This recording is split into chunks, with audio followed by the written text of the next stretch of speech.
యువతలో దేవుడు చూడాలనుకున్న ప్రేమ.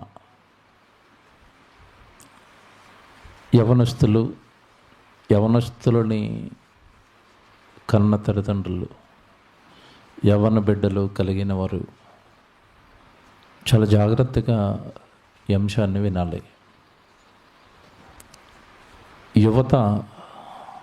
యువకులు ఈరోజు అందరికీ అవసరం. కుటుంబంలో ఎదిగొచ్చిన కొడుకు కూతురు కుటుంబానికి అవసరం. సమాజంలో ఒక ఆఫీసులో పనిచేయడానికి, ఉద్యోగం చేయడానికైనా, వ్యాపారం చేస్తున్న వారికి సహకారం చేయడానికైనా, లేదా రాజకీయ నాయకులకి కార్యకర్తలుగా కావాలి అన్నా, అన్ని చోట్ల ఎవరిని ఆకర్షిస్తారు చెప్పండి? యువకులు. కార్యకర్తలుగా యువకులను పెట్టుకోవాలి. అప్పుడే ఆ పార్టీ అనేక కార్యాలు చేయగలుగుతుంది. అలాగే ఒక షాపింగ్ మాల్లో కానీ పని చేయాలి అంటే యువకులు, గవర్నమెంట్ ఆఫీసుల్లో ఉద్యోగం చేయాలి అంటే యువకులు. గవర్నమెంట్ ఉద్యోగం అర్హత పొందడానికి వయసు పెట్టేస్తుంది. 30 సంవత్సరాలు, 35 సంవత్సరాలు తర్వాత మిమ్మల్ని ఉద్యోగానికి తీసుకోం. అంటే మీరు బాగా ఆలోచించండి. ప్రపంచంలో ఉన్న అందరికీ ఎవరు అవసరం అంటే యువకులు కావాలి, యువత కావాలి. అంతే కదండి? ఈ యవనస్తుల జీవితం గురించి ఆలోచించే వాళ్ళు చాలా కొద్దిమంది. వాళ్ళని బాగు చేయాలని ఆలోచించే వాళ్ళు కొద్దిమంది. వాళ్ళకున్న ఇష్టాలను, ఆనందాలను ప్రోత్సహించి అది తప్పైనా సరే క్యాష్ చేసుకుని బ్రతికేవారు ఎక్కువ మంది. ఉదాహరణకి ఇప్పుడు వస్తున్న సినిమాలు ఉన్నాయండి. ఏ సినిమా అయినా కుటుంబం అంతా కూర్చొని చూడగలిగే సినిమాలు వస్తున్నాయి ఇప్పుడు. మీరు ఆలోచించండి. చూడలేం.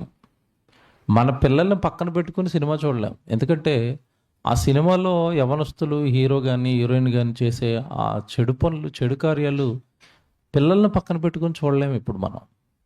పాడైపోయింది. కొలాప్స్. ఇంతటి భయంకరమైన దుస్థితి అంటే సినిమాలలో భయంకరమైన అశ్లీలత, ఆడపిల్లలకి చిన్న చిన్న బట్టలు వేసి అక్కడ డాన్సులు వేయించటం, ఇదంతా సినిమా వాళ్ళు ఎవరి కోసం తీస్తున్నారు చెప్పండి? యువకులే టార్గెట్. వాళ్ళు చూస్తేనే వీళ్ళకి ఏమొస్తాయి? డబ్బులు వస్తాయి. అదే చూడండి, తాత అయిపోయిన తర్వాత కూడా మన తెలుగు హీరోల్లో చాలామంది తాతలే. హీరోలు ఎవరు లేరు. మన తెలుగు ఇండస్ట్రీలో పెద్ద తలకాయలు, పెద్ద స్టార్లు అందరూ కూడా తాతలే కదా. ఎక్కువ మాట్లాడితే ముత్తాతలు కూడా. అలాంటి వాళ్ళు కూడా చిన్న చిన్న పిల్లల్ని హీరోయిన్లుగా పెట్టుకుని డ్యాన్సులు వేస్తారు. ఎవరి కోసం? యువకుల కోసం. వాళ్ళే సినిమాలు చూస్తారు, వాళ్ళే టికెట్ తీస్తారు, వాళ్ళ వల్ల వాళ్ళ కోట్లు వస్తాయి. ఈరోజు మీరు టైటిల్ ఆలోచించండి. యువతలో దేవుడు చూడాలనుకున్న ప్రేమ. అంటే మార్నింగ్ మీరు విన్నారు కదా పాఠం. పిల్లలు ఎవరి పిల్లలు? దేవుని పిల్లలు. యవ్వన కాలమున పుట్టిన కుమారులు బలవంతుడైన దేవుని చేతిలోని బాణం. అంటే ఈ చిన్నప్పుడే మీకు ఉదయం చెప్పినట్టుగా తల్లిదండ్రులు దేవుడు పెంచమన్నట్టుగా దేవుళ్ళలో పెంచితే వాడు బాల్య దినములయందే గనక సృష్టికర్తను స్మరణకు తెచ్చేసుకుంటే, బాల్య దినాలలో వాడికి దేవుడి గురించిన సమాచారం అందిపోతే, ఒరే నువ్వు దేవుడి కొరకు పుట్టావు, దేవుడి కొరకు బ్రతకాలి, దేవుడి పనికి నువ్వు సహకరించాలి, మన జన్మ దేవుడిది, ఈ సృష్టి దేవుడిది అని ఖచ్చితంగా తల్లిదండ్రులు వాడు మదిలో నింపగలిగితే, యవ్వన కాలానికి వచ్చేసరికి దేవుడు యవనస్తుల గురించి ఒక మాట రాశాడు, మీకు తెలియదు కదూ. యవ్వన కాలమున కాడి మోయుట నరునికి మేలు. మీరు చాలాసార్లు చదువుకున్నారు. అంటే బాల్య దినములయందే సృష్టికర్తను స్మరణకు తెచ్చుకుని యవ్వన కాలానికి వచ్చేసరికి దేవుని యొక్క కాడు ఎత్తుకోవాలి. అంటే భారం ఎత్తుకోవాలి. బరువులు ఎత్తుకోవాలి, బాధ్యతలు ఎత్తుకోవాలి. ఏ కాడు ఎత్తుకోవాలి, ఏ బాధ్యతలు ఎత్తుకోవాలి, ఏ భారం ఎత్తుకోవాలి అంటే సువార్త బాధ్యతలు, సువార్త కాడి, దేవుని పని అన్న కాడి యవ్వన కాలం వచ్చేసరికి వాడు భుజాల మీదకి వచ్చేయాలి అని దేవుడు కోరుకున్నాడు. కానీ ఈరోజు యవనస్తులు వాళ్ళ భుజాల పైన దేవుడిని మోస్తున్నారా? దేవుడు ఈ సువార్తను మోస్తున్నారా? సంఘ కార్యక్రమాలు, సంఘ పనిని మోస్తున్నారా? యువతలో వాక్యం మీద, దేవుడి సన్నిధి మీద, సువార్త మీద, ఆత్మల భారం పైన, వీటి మీద ఉండదు ప్రేమ. యువకులకి బాగా ఏవి ఇష్టం చెప్పండి? వేటి మీద ప్రేమ ఉంటుంది వాళ్ళకి? ఈ వేటి మీద ఉంటుందమ్మా? సినిమాలంటే ప్రేమ, అంతే కదండి. హీరో అంటే ప్రేమ, హీరోకి వీళ్ళు అభిమానులు. షాపు దగ్గరికి వెళ్ళి పాలు ప్యాకెట్ తేరా అంటే ఎవడతాడు? కానీ వాళ్ళ హీరో సినిమా రిలీజ్ అయింది అనుకోండి, 20 లీటర్ల పాలు కటౌట్ మీద వేస్తాడు. చూసారా? అంటే అమ్మ మీద లేదు అంత ప్రేమ, నాన్న మీద లేదు అంత ప్రేమ, ఎవరి మీద ఉంది? సినిమా హీరో మీద ప్రేమ. ఆ హీరో కోసం చచ్చిపోతానంటాడు. ఆ హీరో కోసం తెల్లవారుజామున లేచిపోయి లైన్లో ఉంటాడు అక్కడ టికెట్లకి. మీరు రేషన్ షాప్ దగ్గరికి వెళ్ళమనంటే లైన్లోకి, లైన్ ఉంటుంది, నేను వెళ్ళనంటాడు. మరి టికెట్కి వెళ్ళాడు. అంటే ఎవరి మీద ప్రేమ ఉంది బాగా అంటే యువతకి సినిమా హీరోల మీద ప్రేమ, హీరోయిన్స్ మీద ప్రేమ, అంతే కదండి. లోకంలో ఉండే లోక సంబంధమైన వాటన్నిటి మీద ప్రేమ. యువతలో దేవుడు ఈ ప్రేమ చూడాలనుకున్నాడా? ఏ ప్రేమ వాళ్ళలో ఉండాలని దేవుడు యువత నుండి కోరుకున్నాడు అంటే, ఒక మాట మీకు చదివిస్తాను, బైబిల్ తీసుకోండి జాగ్రత్తగా. యోధా గారు రాసిన పత్రిక మీరు తీయండి, 1వ అధ్యాయం ఉంటుంది, 21వ వచనం చదవండి ఒకసారి.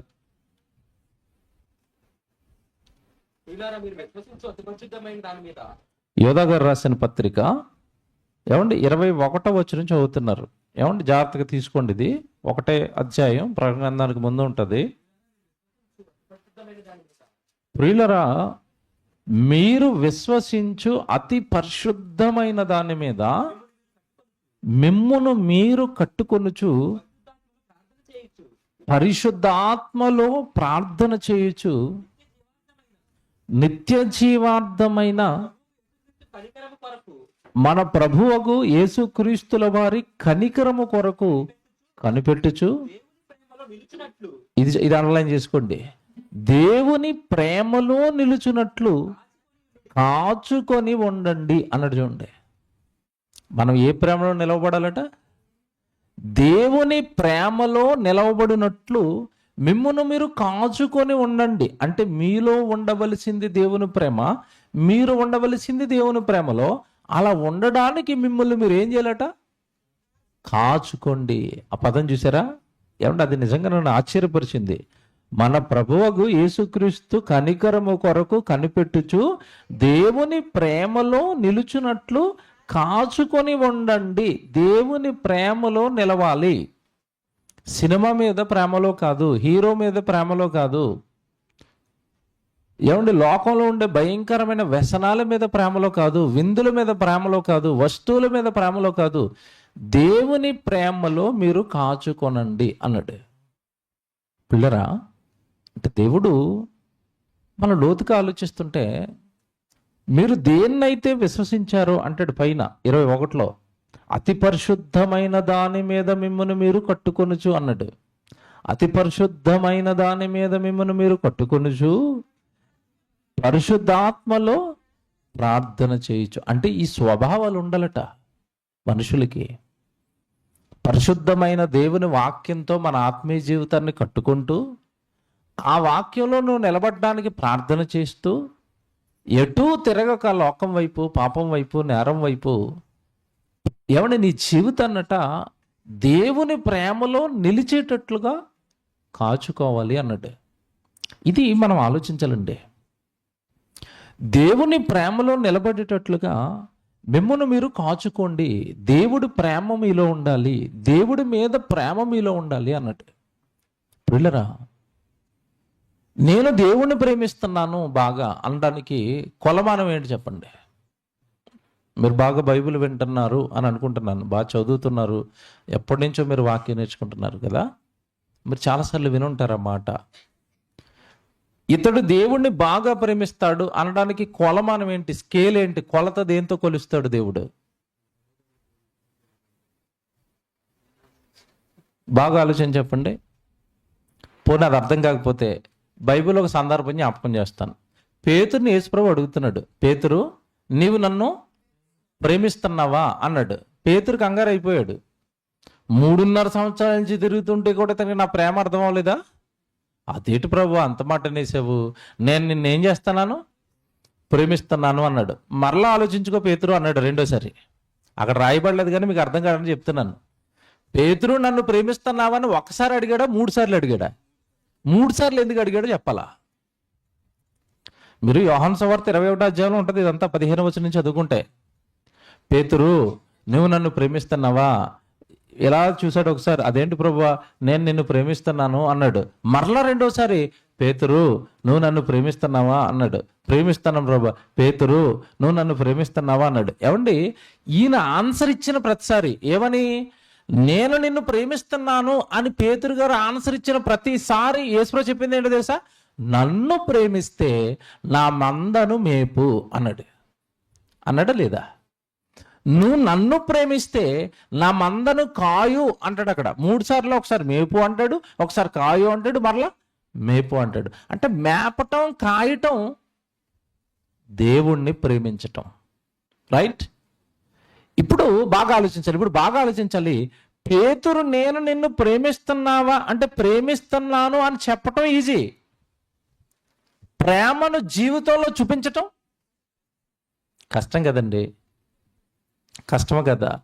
ప్రేమిస్తే యేసుప్రభు ఏం చెప్పాడు? నేను మిమ్మల్ని ప్రేమిస్తున్నాను కనుక మీకోసం నేను నా ప్రాణం పెట్టాను. మీరు గనక ప్రేమిస్తే మీ సహోదరుల నిమిత్తం మీరు కూడా ఏం చేయాలి? ప్రేమ అంటే ఏంటి చెప్పండి ఇప్పుడు? ప్రేమ అంటే ఏంటి చెప్పండి ఇప్పుడు? ప్రాణం పెట్టడం. ఇప్పుడు యువతలో ఉన్న ప్రేమ ఏంటి చెప్పండి ఇప్పుడు? ప్రేమించకపోతే పేక కోసేస్తాను, ప్రేమించకపోతే యాసిడ్ పోసేస్తాను, ప్రేమించాను నేను, దాన్ని అమ్మనాన్నగా మీరు ఒప్పుకోకపోతే మిమ్మల్ని విడిచిపెట్టి ఇంట్లోంచి బయటికి వెళ్ళిపోతాను. ఇది ప్రేమ? స్వార్థమా? ప్రేమ కాదు, డ్రామా అంటాను నేను. నిజమే కాదు చెప్పండి? మన ఈ మధ్యకాలంలో ఒకటి వచ్చి వెళ్ళిపోయింది, ఫిబ్రవరి నెలే. ఏంటి చెప్పండి? ఫిబ్రవరి 14 ఎవరి దినోత్సవం అట? దినోత్సవం కాదు, దినం అది. ఆ ప్రేమికులందరికీ పెట్టిన దినం. ఏమంటే నిజంగా మీరు ఆ రోజు వార్తలు వస్తాయి చూడండి, ప్రేమ దినోత్సవం రోజు వార్తలు వస్తాయి చూడండి. ఎక్కడ లేని ప్రేమ అంతా పొంగుకొస్తుందండి ఇళ్ళలోంచి. ఆ రోజే ఏవో వస్తువులు కొంటాడు, ఆ రోజే గిఫ్ట్లు ఇస్తాడు, ఆ రోజే ఐ లవ్ యూ అని కార్డులు ఇస్తాడు, ఆ రోజే బండి మీద ఎక్కించుకుని తిప్పుతాడు. తర్వాత రోజు ఏడు అయ్యగారు కనబడ్డు. సంవత్సరం అయిన తర్వాత ఈ బండి మీద తీసుకుని వెళ్ళిన పిల్లల్ని కనబడినవాడు ముక్కలు ముక్కల కింద నరుగుతాడు, కుక్కర్లో పెట్టి ఉడకేస్తాడు సమ్మగా. దానికి ఏమని పేరు పెట్టారంటే ప్రేమ. ప్రేమ ఇది కేవలం శరీరంలో పుడుతున్న కోరికలను తీర్చుకోవడానికి యువత మొదలుపెట్టిన డ్రామా. ప్రేమ కాదది, ప్రేమ కాదది. ఏమండి మీకు మాట్లాడుతాను, నాకు బైబిల్ అండి, లోకం తెలియదండి. బైబిల్ ప్రకారం స్త్రీలో కానీ పురుషుల్లో కానీ ప్రేమ ఎప్పుడు పుట్టాలి? బాగా ఆలోచన చెప్పండి. మీకు ఏమన్నా స్ట్రైక్ అయితే చెప్పండి, లేదు నేను చెప్తాను. స్త్రీలో కానీ పురుషుల్లో కానీ బైబిల్ ప్రకారం ప్రేమించటం ఎప్పుడు స్టార్ట్ చేయాలి? పోనీ ఇంకా మీకు అర్థం అవ్వలేదు, పెళ్ళికి ముందా పెళ్ళి తర్వాత? ఇప్పుడు అర్థమైంది మీకు. పురుషుల్లో కానీ స్త్రీలో కానీ ప్రేమించటం ఎప్పుడు మొదలెట్టాలి? పెళ్ళి అయిన తర్వాత, పెళ్ళికి ముందా? పెళ్ళి తర్వాత. ఎలా చెప్తారు? భర్తలారా మీ భార్యలను ఏం చేయాలి? ప్రేమించండి. అంటే ఇప్పుడు ఇతని లవర్గా ఎప్పుడు మారాలి? పెళ్ళి తర్వాత. ఈయనకి ఎంతకి ప్రియురాలు ఎవరు? భార్య. ఇది ఎంత బాగుంది బైబిల్. ప్రతి భర్త పెళ్ళైన తర్వాత ప్రియుడిగా మారి భార్యను ప్రేమిస్తున్నాడు అనుకోండి, కుటుంబం ఎలా ఉంటుంది? సూపరు. పెళ్ళికి ముందే ఫిబ్రవరి 14 రోజున పూలు పెట్టుకుని తిరిగారు అనుకోండి, పెళ్ళైన తర్వాత ఇంకెక్కడ ఉంటాయి ప్రేమలు? ముందే అయిపోతాయి, తర్వాత యుద్ధాలు జరుగుతూ ఉంటాయి. పెళ్ళైన తర్వాత ప్రేమ ముందు అయిపోయింది అనుకుంటే తర్వాత యుద్ధాలు జరుగుతాయి. ప్రేమ పెళ్లి తర్వాత స్టార్ట్ అయితే ఎంత బాగుంటుందండి, ఎంత బాగుంటుంది తెలుసండి. ఓ పక్క ప్రేమ ఉంటుంది, మరో పక్క పవిత్రమైన బంధం, పెళ్లి బంధం ఉంటుంది. భార్య భర్త అని దేవుడు పెట్టిన ఈ బంధం ఉంటుంది, వాళ్ళ మధ్యలో ప్రేమ ఉంటుంది. ఆ కుటుంబం ఎంత బాగుంటుందండి. ప్రేమికుల రోజేటి? ప్రేమికులు ఎవరు అసలు ఇంతకీ? ఎవరిని ప్రేమిస్తున్నారు? ఎందుకు ప్రేమిస్తున్నాడు? ఎవడు చెప్పాడు నీకు ప్రేమించమని పెళ్లికి ముందు? ఎవడు చెప్పాడు అంటున్నాను నేను. పెళ్లికి ముందు అమ్మాయిని ప్రేమించమని ఎవడు చెప్పాడు? అలా చేసిన యాకోబు పడ్డాడు బైబిల్లో తిప్పలో. మీకు తెలియదు కాదు, యాకోబు గారు ప్రేమికుడు బైబిల్లో. ఈ ఇప్పుడున్న పోకిరి వాళ్ళలాగా ఏమండి గులాబీ పూలు పట్టుకుని 6 నెలలు తిరగలేదు ఆయన. ప్రేమించిన పాపానికి స్వచ్ఛమైన ప్రేమను నిలబెట్టుకోవడానికి 7 ఏళ్ళు కొలువు చేస్తే మామ మోసం చేసి ఇంకొక అమ్మాయిని ఇచ్చి పెళ్లి చేశాడు, లేయని. ప్రేమించింది రాహేల్ని. ఆ తర్వాత మళ్ళా అదేంటి నన్ను మోసం చేసావంటే, ఇది మా దేశపు ఆచారం, చిన్నావిడికి పెళ్లి చేయకుండా, పెద్దావిడికి పెళ్లి చేయకుండా చిన్నపిల్లకి పెళ్లి చేయమన్నాడు. ఇప్పుడు నా పరిస్థితి ఏంటి? నా లవ్, నా ప్రేమ అంటే ఇక నీకు తప్పేది లేదు, మళ్ళీ ఇంకొక 7 సంవత్సరాలు అన్నాడు. 14 సంవత్సరాలు అంటే భారతదేశ చట్ట ప్రకారం యావజ్జీవ కారాగార శిక్ష. 7, 7, 14 కదా, యావజ్జీవ కారాగార శిక్ష పడ్డది. ఎవరికి? ఏమండి ప్రేమ లేకుండా ముందే నాకేదో మంచి అమ్మాయిని చూడండి పెళ్లి చేసుకుంటానంటే ఈ శిక్ష ఉండేది ఆయనకి? పోనీ ఈ యావజ్జీవ కారాగార శిక్ష అనుభవించిన తర్వాత పెళ్లి చేసుకున్న రాహేల్ గారు ఏమన్నా మంచావిడ? తిప్పలు పెట్టిందండి. తర్వాత లేయా గుణవంతురాలు, రాహేలు దేవుణ్ణే నమ్మదు. అలాంటి ఆవిడ మీద ప్రేమలో పడ్డాడు అయ్యగారు. 30 తిప్పలు పెట్టింది. లేయాకి పిల్లలు పుడుతున్నారు, రాహేలుకి పిల్లలు పుట్టరు. ఒక సందర్భంలో ఏం చేసింది? నాకు పిల్లల్ని ఇస్తావా లేదని కాలర పట్టుకుని గొడవ చేసినంత పని చేసింది. ఇదేంటి ఇలా బుద్ధిహీనరాలా మాట్లాడుతున్నావు? పిల్లలు నేనివ్వటం ఏంటి? ఎవరివ్వాలి? ఈ గొడవలు ఎవరెవరి మధ్యలో జరిగాయి చెప్పండి? యాకోబుకి రాహేలుకి జరిగాయి. లేయాకి యాకోబుకి గొడవ జరిగినట్టు ఒక సందర్భం చూపించండి బైబిల్లో. ఎందుకు జరగలేదు? అది పెళ్ళి, ఇది ప్రేమ. ఇలా ఉంటాయన్నమాట ప్రేమకు వచ్చే తంటలు. కనుక యువతలో ప్రేమ గనక పుడితే పెళ్ళైన తర్వాత నీ భార్యను ప్రేమించు, పెళ్ళైన తర్వాత నీ భర్తను ప్రేమించు. మనం ఇది సంస్కారం, మన యవ్వన బిడ్డలకు మనం నేర్పించుకోవాలి. ఇది అమ్మా, పెళ్ళికి ముందు ఎవ్వరి వైపు ఆ చూపుతో నువ్వు చూడకూడదు. పెళ్ళికి ముందు మన కుర్రడితో చెప్పుకోవాలైనా ఎవరిని నువ్వు ఆ చూపుతో చూడకూడదు. నీకు మంచి పవిత్రురాలు కన్యకనైన భార్యను నీకు దానంగా దేవుడిస్తాడు. ఆ భార్యను నువ్వేం చేయాలి? ప్రేమించాలి. అంటే యువతలో చూడాలనుకున్న ప్రొసీజర్ ప్రేమ అంటే ఇది. పెళ్ళైన తర్వాత ముందు నీకు మనుషుల మీద కంటే ప్రేమ ఎవరి మీద ఉండాలి అంటే, నా ప్రేమ మీలో నిలిచినట్లు మిమ్మల్ని మీరేం చేయాలి? కాచుకోనండి. ఇప్పుడు నేను దేవుడు ప్రేమలో ఉంటున్నానా లేదా అని ఎంతమంది కాచుకుంటున్నారు చెప్పండి? నాలో దేవుడు ప్రేమ ఉందా లేదా అంటే, దేవుడు ప్రేమ అంటే నేను దేవుడు పని చేస్తున్నానా లేదా, దేవుడు సంఘానికి వెళ్తున్నానా లేదా, వాక్యం వింటున్నానా లేదా, జరుగుతున్న సువార్త కార్యక్రమాలు ఇలాంటి కార్యక్రమాలు జరిగినప్పుడు ఏమంటే ఎక్కువగా పని ఉంటుందండి. ఈ పని ఎవరి వలన జరుగుతుంది చెప్పండి? పిల్లలు చేయగలరా? వృద్ధులు పెద్దవాళ్ళు చేయగలరా? ఎవరు చేయాలి? యవనస్తులు చేయాలి. విచిత్రం ఏంటంటే ఏ సంఘంలోనే యవనస్తులు పనిచేయరండి. పెద్దోళ్ళు పని చేస్తూ ఉంటారు, వీళ్ళు చివరిని కూర్చుంటారండి జోకులు వేసుకుంటా. ఎవరు? యవనస్తులు. విచిత్రం ఏంటంటే వీళ్ళు చివరి ఎందుకు కూర్చుంటారంటే, మధ్యలో కూర్చుంటే ఆ పక్కోడు ఈ పక్కోడు చూస్తాడు వీడు ఏం చేస్తున్నాడు. వీడు చివరిలో కూర్చొని వాట్సాప్లో చాటింగ్ చేసుకుంటూ ఉంటాడు. గుడికి రాకపోతే అమ్మనాలు తిడతారని వచ్చి చివరి బెంచ్లో కూర్చొని చాటింగ్ చేస్తూ ఉంటాడు. ఎందుకు వచ్చావు నువ్వు దేవుడి సన్నిధికి? అసలు ఏంటి నీ జీవితం ఎలా ఉందంటే? ఇలా మారిపోయావేంటి?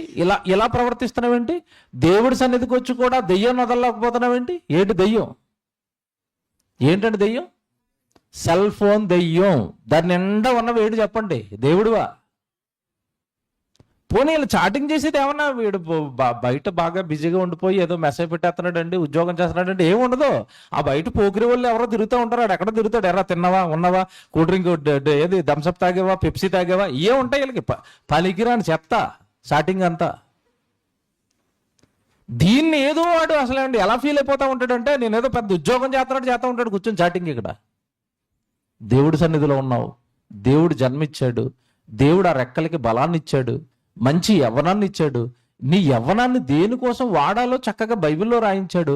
ఎందుకో ఈ దేవుడు ప్రేమలో నువ్వు నిలబడలేకపోతున్నావు ఏంటి? దేవుడు ప్రేమ ఉండటం లేదంటే నీలో, దేవుడు నిలబడటం లేదంటే. యువత ఎంత దారుణంగా ఉందో చెప్తానండి. చంపేస్తాడు దేవుడు, భవిష్యత్తును సర్వనాశనం చేస్తాడు దేవుడు. తెలియదు వీళ్ళకి, పిల్లాట్లాడుతూ ఉంటారు దేవుడి దగ్గరికి వచ్చి. ఏమంటే కుర్రాడు సన్నిధికి వచ్చేవాడండి, మా దగ్గర మా సంఘానికి వచ్చేవాడు, వాక్యం వినేవాడు. మా దగ్గర యూత్ మీటింగ్ జరుగుతూ ఉంటుంది, ఆ యూత్ మీటింగ్కి వచ్చేవాడు. అలా చక్కగా దేవుళ్ళు ఎదుగుతూ ఎదుగుతూ మానేశాడు. సంఘానికి ఫోన్ చేసాం మేము, తమ్ముడు ఏంటి చర్చికి రావట్లేదు, ఎక్కడ చాలా కార్యక్రమాల్లో ఉండేవాడు తమ్ముడు రావటం లేదేంటి అని అడిగితే, అన్నయ్య నేను మన చర్చికి రావట్లేదు, వేరే చర్చికి వెళ్తున్నాను అన్నాడు. బాగా వినండి, వేరే చర్చికి వెళ్తున్నానంటే పోన్లే, నాకు అనిపించింది పోన్లే చర్చికి వెళ్తున్నాడు, ఎక్కడో చోట ఈ లోకంలో కలిసిపోలేదు, ఎక్కడో చోట చర్చిలోనే ఉన్నాడు కదా అని. జాగ్రత్త తమ్ముడు, వాక్యం బాగా చెప్పి చర్చికి వెళ్ళు, వాక్యం బాగా వినండి, వాక్యం వింటేనే బలంగా ఉంటాం, వాక్యం వింటేనే దేవుళ్ళో ఉంటాం అని చెప్పారండి. వాడు అంతకుముందు నాతో మాట్లాడేవాడు, నేను ఎప్పుడైతే ఇలా ప్రేమగా మాట్లాడానో లోపల ఉన్నది దాచుకోలేకపోయాడు. భయం వేసింది, ఏదో చిన్న భయం వేసి నాతో చెప్పేశాడు, అన్నయ్య నేను మీతో మాట్లాడాలి ఒక మాట అన్నాడు. చెప్పు నాయనా ఏంటి అంటే, నేను వేరే సంఘానికి వెళ్తున్నాను అన్నాను కదా, వెళ్తున్నది నిజమే, కానీ అక్కడికి నేను ఎందుకు వెళ్తున్నానో తెలుసా, ఆ చర్చిలో నాకు ఒక అమ్మాయి నచ్చింది అన్నట్టు. ఈడెంతకీ చర్చి మార్చింది దేనికోసం చెప్పండి? అమ్మాయి కోసం. ఆ చర్చికి వెళ్తున్నది దేనికోసం చెప్పండి? అమ్మాయి కోసం.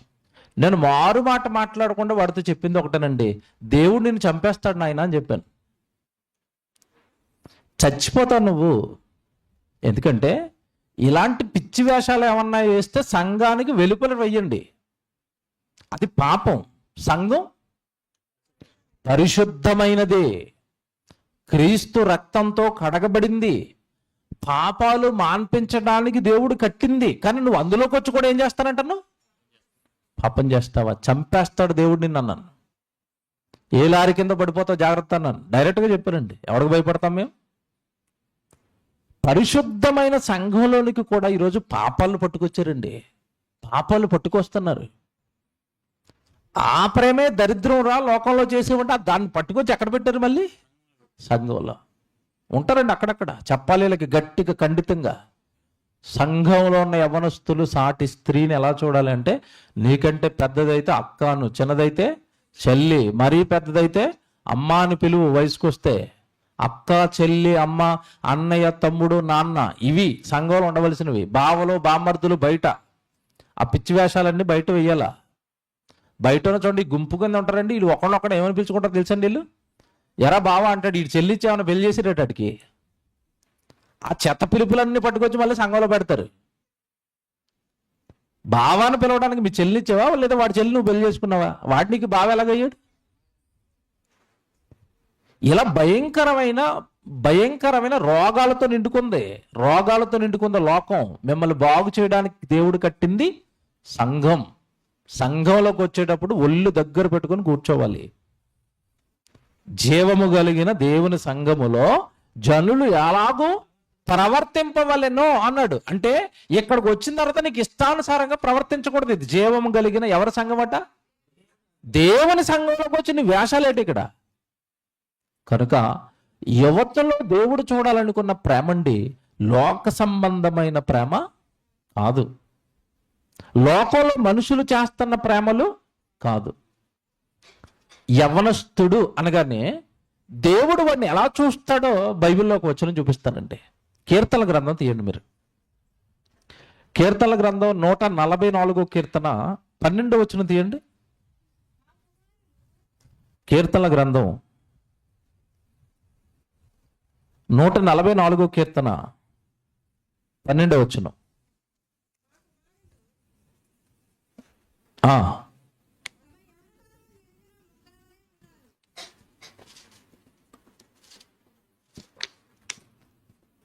మా కుమారులు తమ యవ్వన కాలమందు అన్నట్టు చూసారా, తమ యవ్వన కాలమందు ఎదిగిన మొక్కల వలె ఉన్నారట. దేవుడికి యవ్వనస్తులు ఎలా కనబడుతున్నారట? ఎదిగిన మొక్క అంటే అర్థం ఏంటి? ఎదిగిన మొక్క అంటే ఇప్పుడు ఆడపిల్లలు ఇంటి చుట్టూ మొక్కలు వేస్తారండి. ఏ మొక్కలు వేస్తారండి? ఇల్లు గులాబీ మొక్కలు, బంతిపూలు మొక్కలు, కనకాంబరం మొక్కలు వేస్తారు. మొక్క వేసిన తర్వాత మొక్క ఎదిగింది. ఎదిగిన తర్వాత ఏం చూస్తారు? దాని నుంచి పువ్వులు కాయాలి.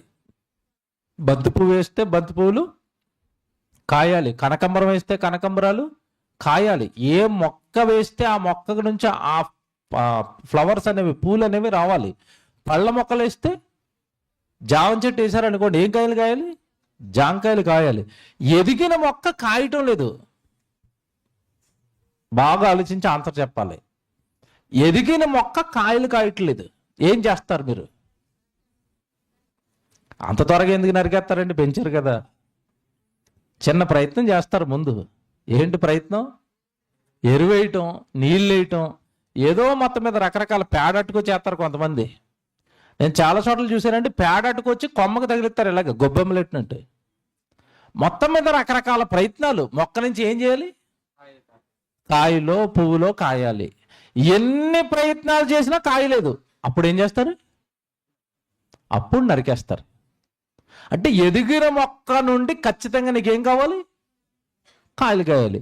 ఇప్పుడు నేను మాట్లాడుతాను, మొక్కని నువ్వు ఎవరైనా వచ్చి నరుగుతున్నప్పుడు పక్కింటోడు వచ్చి ఆ మొక్క ఎందుకు నరుగుతున్నావు నిన్ను తిట్టాడు అనుకోండి, నువ్వేమంటావు అప్పుడు? ఏమంటారో చెప్పాలమ్మా. నా మొక్క నా ఇష్టం. అబ్బా, నీ మొక్క నీ ఇష్టం. ఇప్పుడు ఈ యవనస్తుడు గుడికి రావట్లేదు, చెప్పినా మారటం లేదు. ఈ నేసేయడానికి దేవుడు రెడీ అయ్యాడు. మధ్యలో వచ్చి తల్లి ఏమంటది? నా కొడుకుని ఎలా చంపేస్తారండి? నీ కొడుక దేవుని కొడుక? దేవుని కొడుకు. చెప్పాడా లేదా మారమని?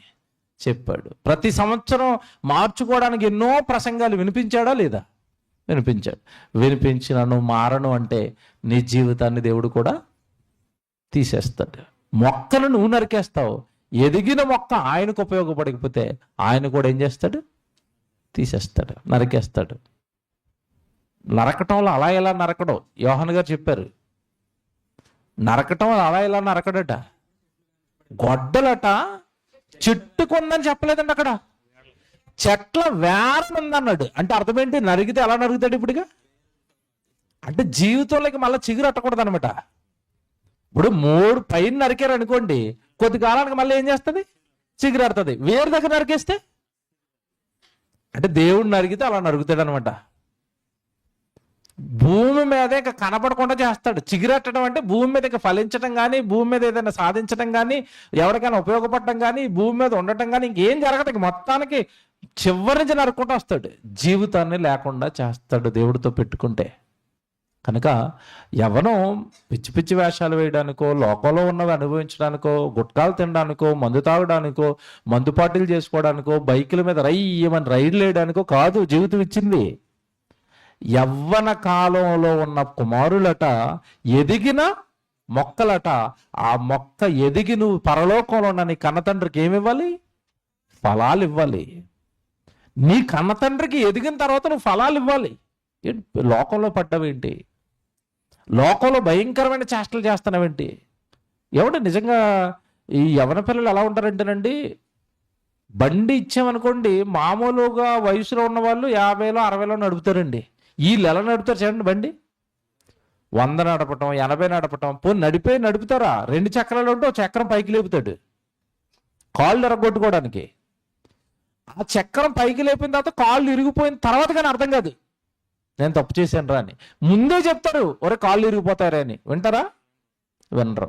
కాళ్ళు ఎరగాలి, అక్కడ ఎముక మొత్తానికి నాశనం అయిపోయిన తర్వాత అక్కడ జాయింట్ పడాలి, జీవితకాలం ఆ జాయింట్ బాధ పెడుతూ ఉండాలి. అప్పుడు కానీ వీళ్ళకి బోధ రాదండి.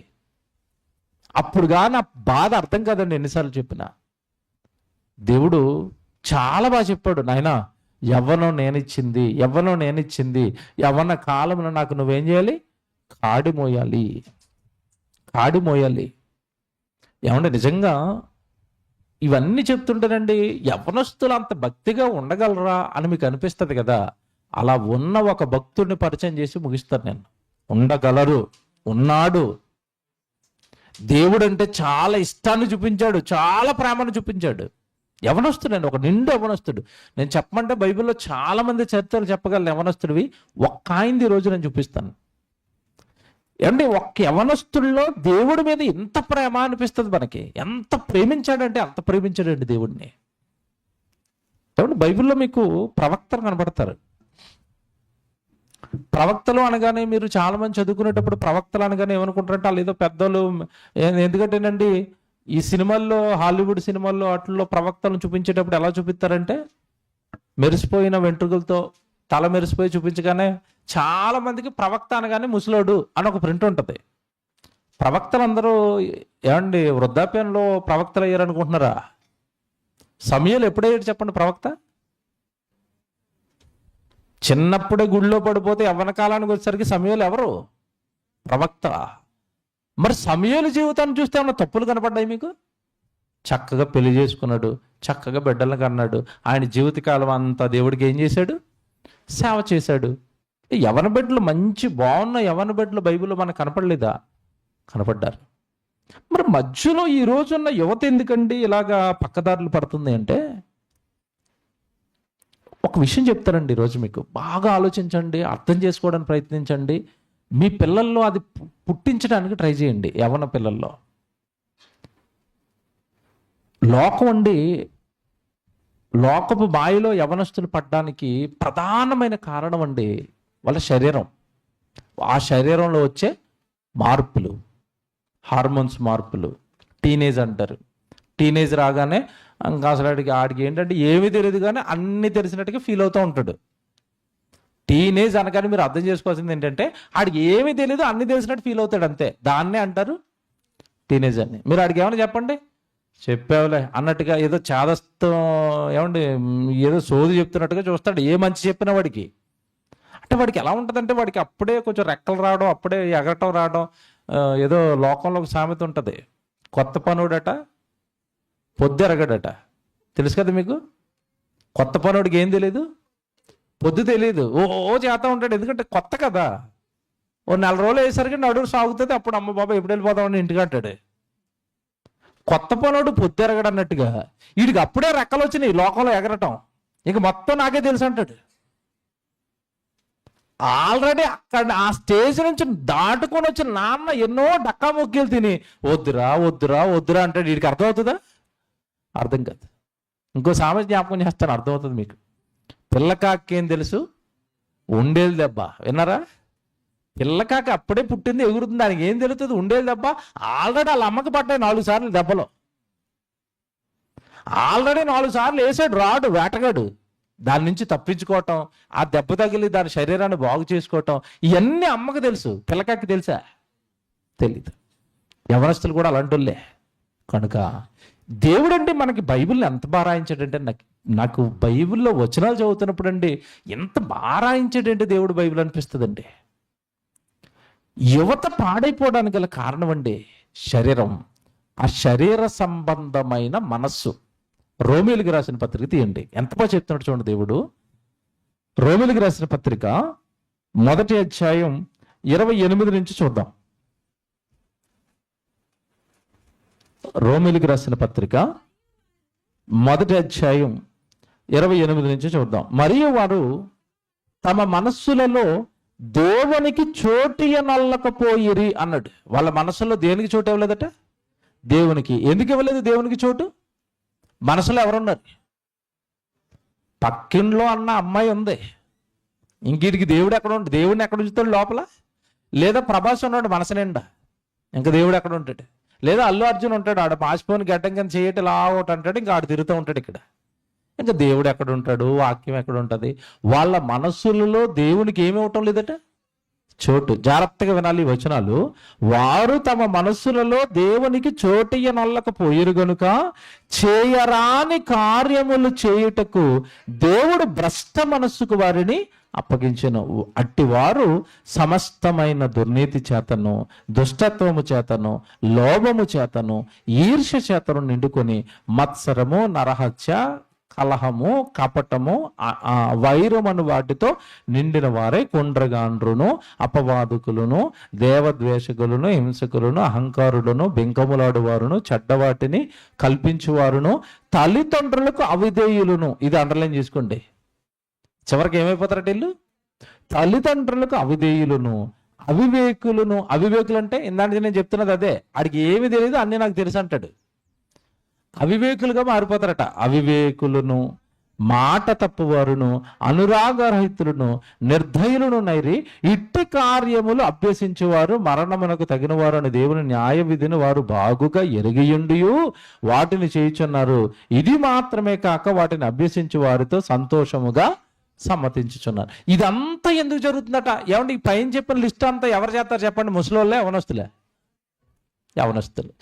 ఇలాంటి ఏమంటే తల్లిదండ్రులకి అవిధేయులు అయిపోవటం, దూషించటం, ద్వేషించటం, తిరగబడిపోవటం, కలహాలు, గొడవలు, కొట్లాట్లు, ఇవన్నీ ఎందుకు చేస్తున్నారంటే వాళ్ళ మనస్సులలో దేవునికి ఏమి ఇవ్వలేదట? చోటు ఇవ్వలేదు. ఒకవేళ యవనస్తుడైనా, బాలుడైనా, వృద్ధుడైనా దేవుడికి గనక చోటిస్తే, దేవుడు వాక్యానికి చోటిస్తే, లేదా బాప్తిస్మం తీసుకుని పరిశుద్ధాత్మ దేవుడు గనక వానిలోనికి వస్తే, వెంటనే వాడి క్రియలు, వాడి చూపు, వాడి మాటలు, వాడి ప్రవర్తన కంప్లీట్గా చేంజ్ అయిపోద్దని చెప్పాడు దేవుడు. యెషయా గ్రంథానికి రండి, ఇక్కడ చేపట్టండి మీరు ఇది. వాళ్ళు తమ మనస్సుల్లో దేవునికి చోటు ఇవ్వటం లేదు గనక ఇలా మారిపోయారు.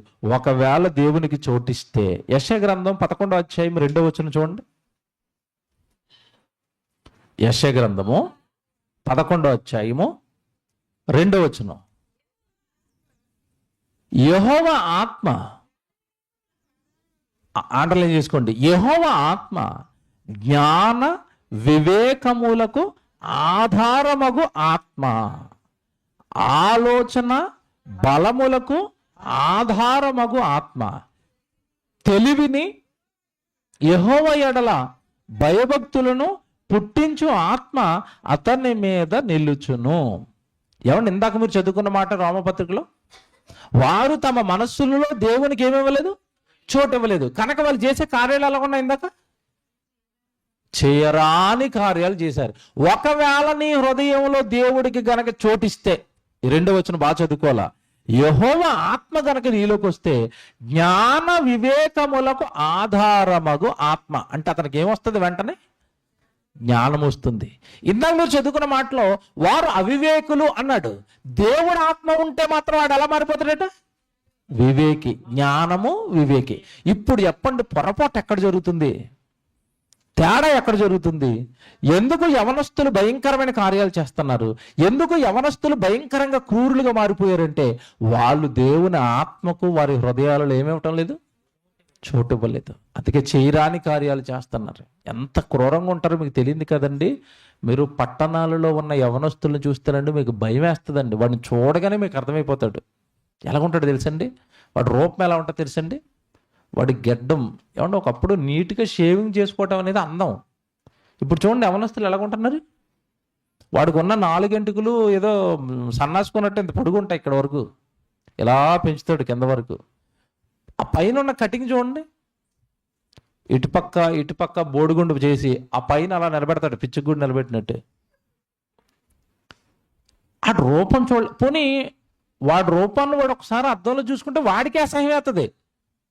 అలా అలా కటింగ్ వేయించుకుంటాడు. చూడండి, ఎక్కడ డెప్ కటింగ్ కట్టించండి, మధ్యకాలంలో ఒకటి ఇలా ఘాటు కొట్టుతున్నాడు. ఘాట్లు ఏమండి. ఈ కన్ను రెప్పల దగ్గర పోగులు చూసారా? ఇక్కడ రెప్పల దగ్గర పోగులు, చెవులకి ఆడపల్లి పెట్టుకున్నట్టు రింగులు, నాలుక మీద లోపల నాలుక బయటికి తీసండి లోపల రింగులు ఎట్టించుకుంటున్నారు.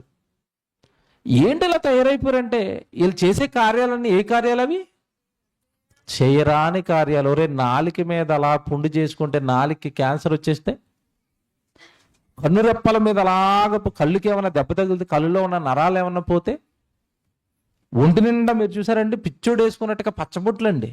చూస్తున్నారా? సినిమాలో ఒక అతను ఉండేవాడు, చచ్చిపోయాడండి.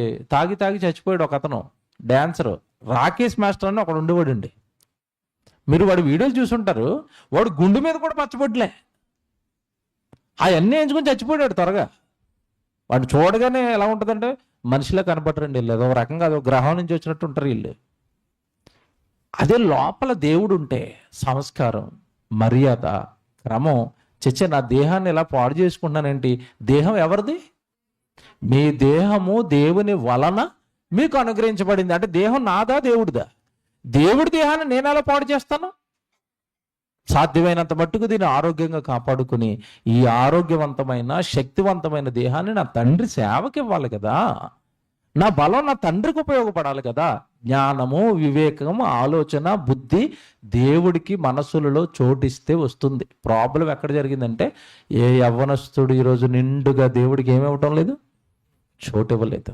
అందుకే జ్ఞానం లేదు, వివేకం లేదు, తెలివి లేదు, బుద్ధి లేదు, ఆలోచన లేదు. ఏమంటే లోకం ఏది చేస్తే అది చేయటమే. మీరు చూడండి, ఇప్పుడు ఈ యవనస్తుల డ్రెస్సులు కానీ కటింగ్లు కానీ ఎప్పుడు మారతాయి చెప్పండి? మీరు ఎప్పుడు మారుతున్నాయి? బాగా గమనించండి. మీరు ఎప్పుడు మారుస్తారు వీళ్ళు స్టైల్?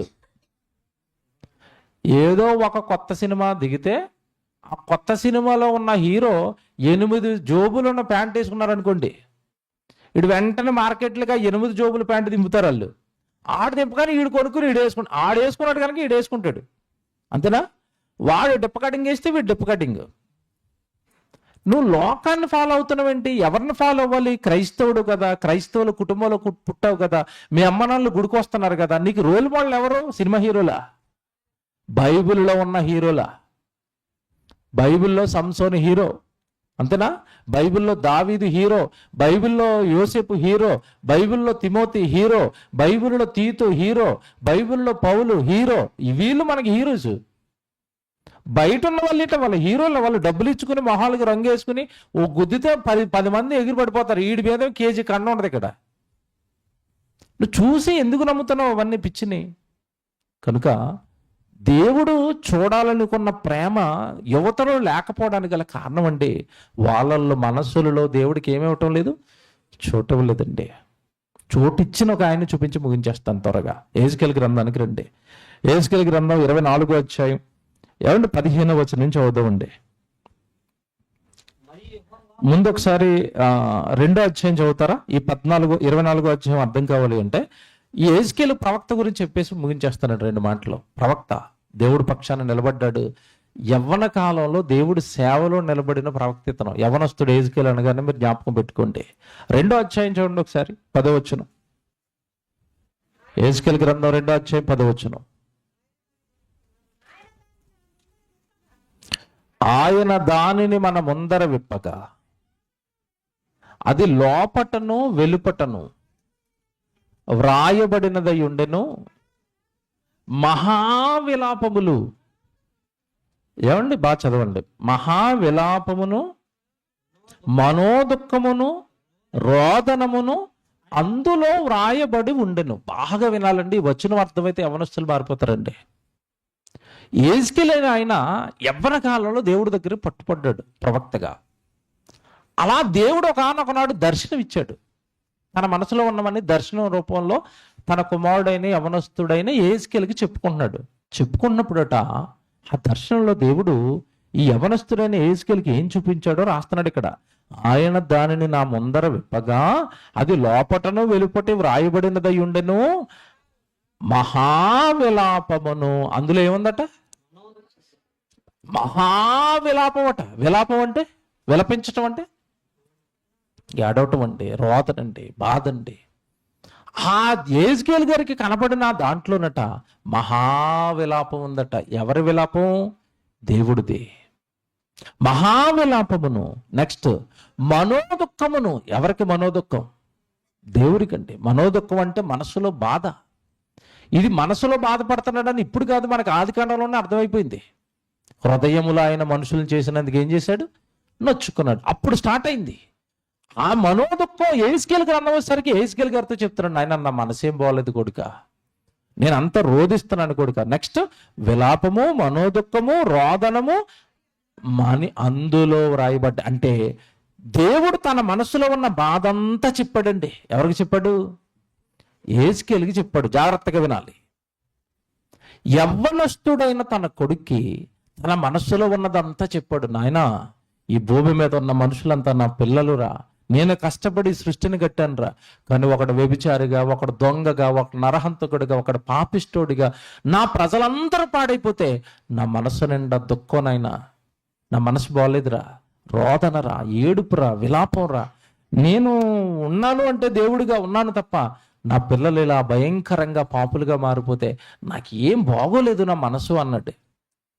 నిజంగానండి, మాట విన్న యేస్కేలు గారండి, ఆ మాటలు దేవుడు చెప్పగానే, డాడీ మీరు బాగోలేదా, మీ మనసు బాగోలేదా, నన్నేం చేయమంటారు, నన్నేం చేయమంటారు, నువ్వేం చేయదు కొడుకా, నేను చెప్పినట్టుగా నువ్వు చేసుకుంటా వెళ్ళు, నా బాధను తీర్చు, నాకు కొంతమంది పిల్లల్ని తీసుకొని రావగానే. నిజంగానండి, యేస్కేలు గారు ఎంతటి త్యాగానికి సిద్ధపడ్డాడో. 15 ఇందా చదువుకుని 24 అధ్యాయానికి రండి. ఏమండి, ప్రవక్తగా తన మాటలు పట్టుకుని సమాజంలోకి వెళ్ళాడండి. ఎవరు వినటం లేదండి, వినటం లేదు, దేవుడి మాటలు వినటం లేదండి. అయినా వినకపోయినా చెప్పంటాడు. 3వ అధ్యాయం 4వ అధ్యాయం చదువుకోండి, చాలా బాగుంటుంది. వినటం లేదు డాడీ అంటే, నువ్వు వినకపోయినా చెప్పు నాయనా, ప్రవక్త అనేవాడు ఒకడున్నాడు అని ప్రజలందరికీ తెలియాలి. వాళ్ళు నిన్ను హింసిస్తున్నా, నిందిస్తున్నా, తిడతన్నా, కొడతన్నా, చంపుతున్నా, వాళ్ళ మధ్యలోకి వెళ్ళి నువ్వు నా మాటలు ప్రకటించాలి అన్నాడు. బాగా వినండి, ప్రకటించాలి ప్రకటించాలి ప్రకటించాలి అనగానే ప్రకటిస్తున్నాడండి. ఒక అన్న ఒక రోజు వచ్చి ఏం చెప్పాడు తెలుసండి, నాయనా నువ్వు నా కోసం ఒక త్యాగం చేయాలి కొడుకు అన్నట్టు. చెప్పండి చెప్పండి ఏం చేయాలి నేను? 24వ అధ్యాయం 15 వచనం చదవండి ఇప్పుడు. మరియు యెహోవా వాక్కు నాకు ప్రత్యక్షమై ఇలాగు సెలవిచ్చెను, నరపుత్రుడా, నీ కన్నులకు ఇంపైన దానిని నీ యొద్ద నుండి ఒక్క దెబ్బతో తీసివేయబోచున్నాను. అలా తీసేసిన తర్వాత నువ్వు అంగలార్చకూడదు, ఏడవకూడదు, కన్నీరు పెట్టకూడదు, మృతులకై విలాపం చేయక నిశ్శబ్దంగా నిట్టూర్పు విడిచుచు నీ శిరోభూషణంగా ధరించుకుని పాదరక్షలు తొడుక్కొనవలను. నీ పెదవులు మూసుకొనవద్దు, జనులు ఆహారము భుజింపవద్దు. ఉదయమందు జనులకు నేను ప్రకటించి తిని, సాయంత్రమున నా భార్య చనిపోగా ఆయన నాకు ఆజ్ఞాపించినట్లు మరునాటి ఉదయమున నేను చేసి తిని. ఉదయం చెప్పాడట, నీకు ఇంపైందని ఒకటి చేస్తానని. వెన్న తర్వాత సువార్తకి వెళ్ళాడట. సాయంత్రం ఇంటికి రాగానే ఎవరు చచ్చిపోయారట? భార్య చచ్చిపోయిందట. బాగా వినాలి మీరు. నిండు యవనస్తుడు వివాహం చేసుకున్న తర్వాత భార్య చచ్చిపోతే ఇంట్లో భార్య కోసం ఏం చేయొద్దు అంటున్నాడు? ఏడవకూడదు, ప్రలాపించకూడదు, అంగలార్చకూడదు, నిశ్శబ్దంగా ఉండాలి. పోనీ ఇలాగ ఏడవకుండా అంగలార్చకుండా నిశ్శబ్దంగా ఉండిపోయి, పోనీ ఏదో చచ్చిపోయిన తర్వాత ఏదో కార్యక్రమాలు చేస్తారు కదండి, పాతి పెట్టడం అని, సంతాప సభలని ఇవి చేస్తారు కదా, ఇవన్నీ చేసుకుంటారంటే కుదరదట. సాయంత్రం భార్య చచ్చిపోద్దట, పొద్దున్న ఎక్కడికి వెళ్ళిపోవాలట? మళ్ళీ సువార్తకి వెళ్ళిపోవాలట. ఏ యవనస్తు వెళ్తాడో చేయొద్దండి. అంటే నీకు నీ భార్య అంటే ప్రేమ, నీకు నేనంటే ప్రేమ అన్నాడు. ఎవరిని గెలిపించాడు? యేస్కేలు. నాకు నువ్వంటేనే ప్రేమ డాడీ అన్నాడు. యువతలో దేవుడు చూడాలనుకున్నది ఈ ప్రేమే. అమ్మాయిని ప్రేమించడం కాదు, భార్యను ప్రేమించడం కాదు, సుఖాలను ప్రేమించడం కాదు, నా కోసం సర్వాన్ని విడిచిపెట్టి నన్ను ప్రేమించే స్థితికి ఎవరు రావాలి? యవనస్తులు, యువత రావాలి. భార్య చచ్చిపోయినా సువార్తకి వెళ్ళాలన్నాడు. వెళ్తాను డాడీ. వెళ్ళిపోయాడు. భార్య దగ్గర ఏడుతూ కూర్చోలేదండి. అంటే నన్ను ప్రేమిస్తావా?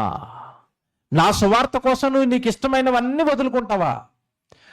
నువ్వు దేన్నైతే ప్రేమిస్తున్నావో ఆ ప్రేమనంతా వదులుకొని నా ప్రేమ నీలో నిలిచిపోయేటట్లుగా నిన్ను నువ్వు కాపాడుకుంటావా? చేశాడా యేస్కేలు? చేశాడండి. ఇంతటి త్యాగం ఏ యవనస్తుడైనా చేయగలడా? అంటే ఇప్పుడు యేస్కేలు హృదయం నిండా ఎవరున్నారు చెప్పండి? దేవుడు ఉన్నాడు. ఈరోజు యవనస్తుల హృదయాల నిండా దేవుడి కోసం ఈ త్యాగానికి వస్తారా? దేవుడి కోసం ఈ ఎత్తులో ఆలోచిస్తారా? ఇంత గొప్పగా దేవుడు ఏమని చచ్చిపోయినా సేవేనండి. నా భార్య చచ్చిపోయినా, నన్ను ఎవరైనా విడిచిపెట్టినా, నన్ను ఎవరు కాదన్నా, నాకు ఏదో నష్టం వచ్చేస్తున్నా దేవుడేనండి అని అనగలరా యవనస్తులు? మీరు చెప్పండి. ఇది యవనస్తులలో దేవుడు చూడాలనుకున్న ప్రేమ.